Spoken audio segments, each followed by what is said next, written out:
Hi, I'm Dory, and today I am drawing one of my favorite artists in the entire history of the world, Bob Ross.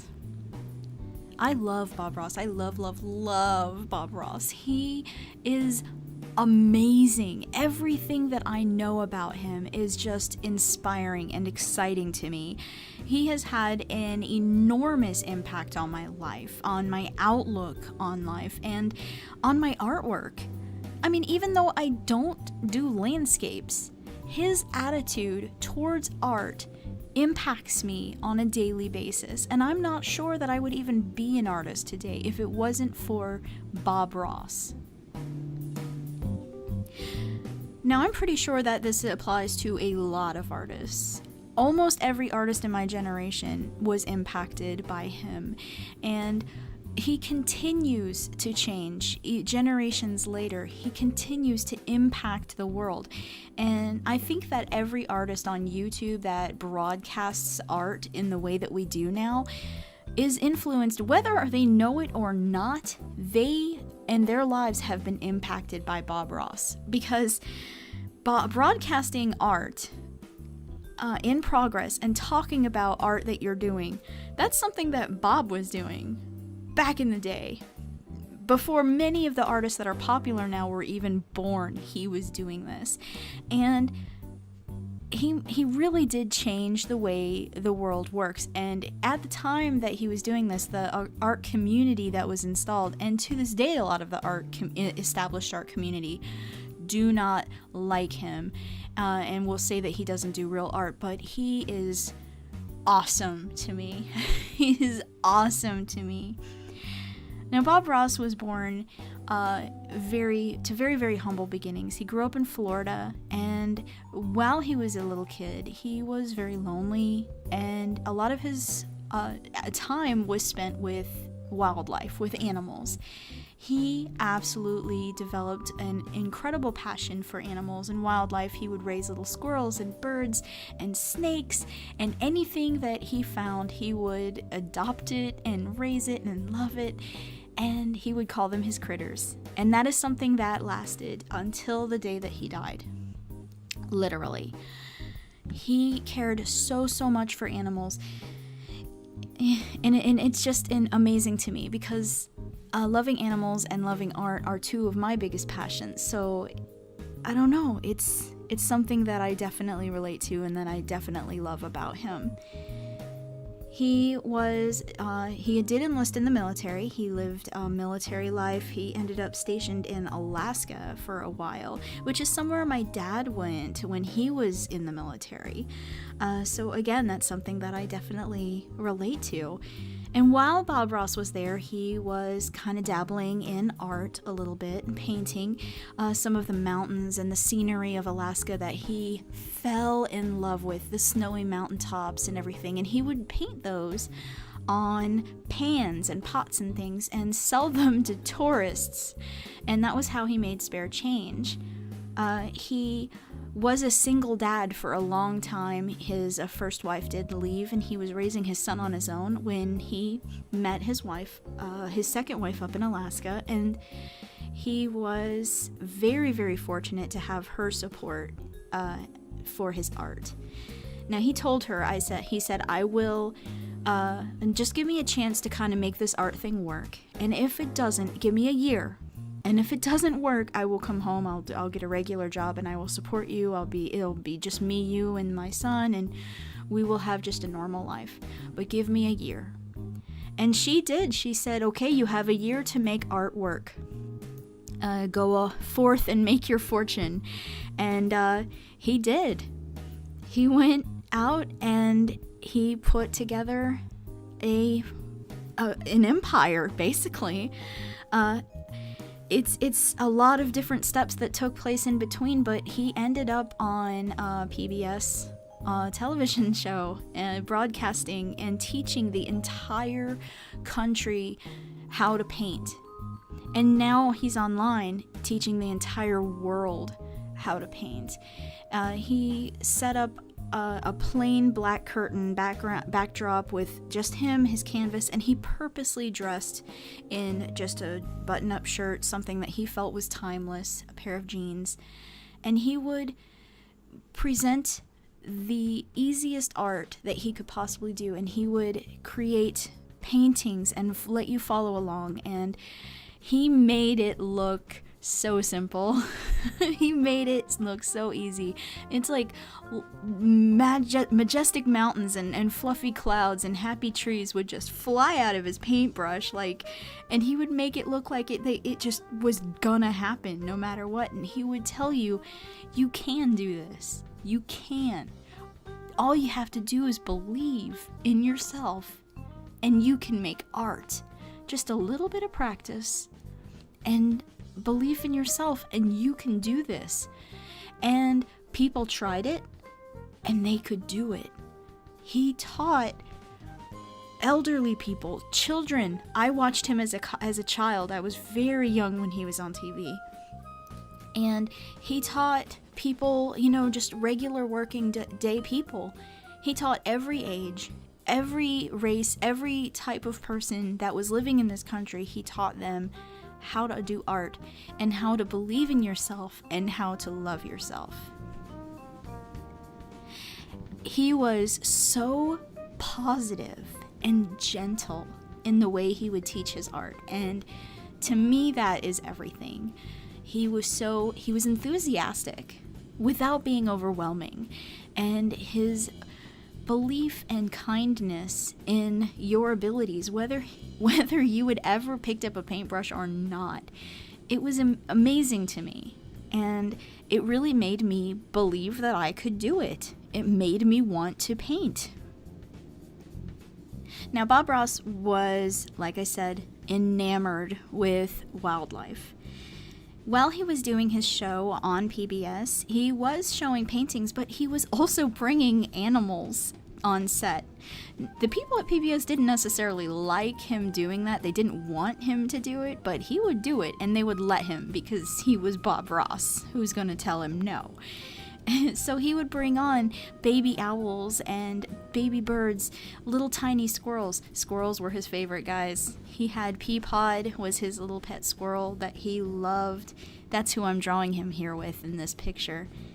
And he would show off these animals, these babies that needed rescuing, and he would talk about wildlife rescues that needed support and needed help, and he would bring attention to helpless creatures and get support for wildlife rescues. So it wasn't just art that he was getting people excited about. He was getting them excited about everything that he cared about, and that was all of the creatures on this earth. He cared so much about these beautiful little animals, these helpless creatures, that when he had a heart attack and was hospitalized, he told his business partner, somebody's got to go feed the fish at this pond. I've been feeding them every day bread, and if they don't get fed, they're gonna be hungry. Someone's got to feed the fish. And he was more concerned about these fish than he was about recovering from a heart attack. When he found out that he had terminal cancer, he refused to stop working. Even when his hair was falling out because of chemotherapy, he put on a wig and just kept on working and kept telling people that they could do this, that he believed in them, and that they had the power to create magical worlds on a canvas. And he continued to try to influence them to love animals. The very last project that he ever worked on was a television show for PBS Kids, and it was teaching little children about wildlife and why animals need help, and need to be saved. It was his very last project, and he only had the energy to film one episode before he died. The impact that he had on the world cannot be overstated. He was so gentle. He was so kind and so full of encouragement, and he knew what he was doing. He knew how to paint. He knew how to create a beautiful world, and he knew how to communicate passion and love and empathy to people. I'm incredibly grateful to have grown up watching Bob Ross on TV. I am incredibly grateful that he is now online where I can watch him anytime I want. I think pretty much 90% of the time I will fall asleep listening to a Bob Ross episode. He is considered the father of ASMR, which is a huge deal here on YouTube. Because he was so incredibly gentle. He had that soft voice, and he would paint, and he would talk about things and just be so soothing, and I think that's why I enjoy him. He is just my favorite. When I was recovering from my surgery, and when I was so anxious before my surgery, I watched him almost non-stop because he was such a comfort. I could literally just zone out and watch him create magical lands and mystical, beautiful places and just forget about everything I was scared about. And I love that about him. I think that a lot of people love that about him. I had a really, really good time drawing a picture of him. I wanted to make sure I got his afro just right because that man had the best hair. I know that he actually did not like the hair. When he originally got the perm, the curly hair done, he did it to save money because he thought if it was curly, he didn't have to cut it and he wouldn't have to spend money on haircuts every other week. Because his hair grew so fast, he figured a perm was going to last a heck of a lot longer than a haircut.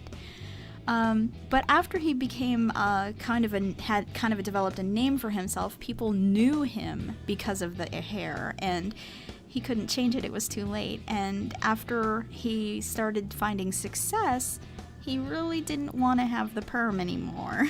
The afro was no longer in style, and he was kind of the only guy rocking the fro, but he still kept it because he realized that it's what people knew him for, and I think that's kind of cute.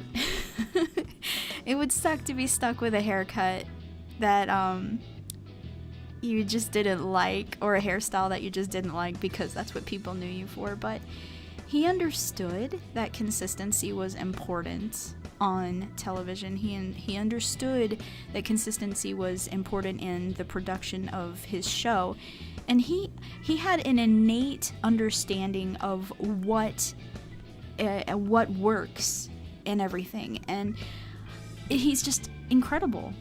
He's incredible. I don't think there will ever be an art show like his ever again that will have an impact the way his did. It will never happen again, and it's just incredible to me. I love Bob Ross. I would love to hear you guys tell me how he has impacted you and your life or your art. Tell me about what you think about him in the comments down below. I would love to hear what you have to say about this. And I hope that you like this drawing. I think it's cute. This little clip that I drew, the photo that I took it from, it's a screenshot from an episode of the show, The Joy of Painting. And it's him just kind of showing off his little squirrel friend, and that's Peapod. And he loved that little squirrel. That squirrel, after he rescued it, lived in his house for 2 years before he was like, finally, okay, guy, you gotta go out and live in the wild. I can't baby you anymore. You're a wild animal. And even then, that squirrel visited him all the time and wouldn't leave his yard because he loved him so much. I think that, the standard stereotype of Disney princesses, how they can talk to animals. I think that Bob Ross had that covered. He was a secret undercover Disney princess that we just didn't know about.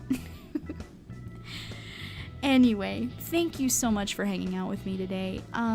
tell me in the comments down below some of your favorite Bob Ross memories and how he has impacted your life. And if you like this video, give me a thumbs up. I appreciate you hanging out with me today, and I will see you next time. Bye!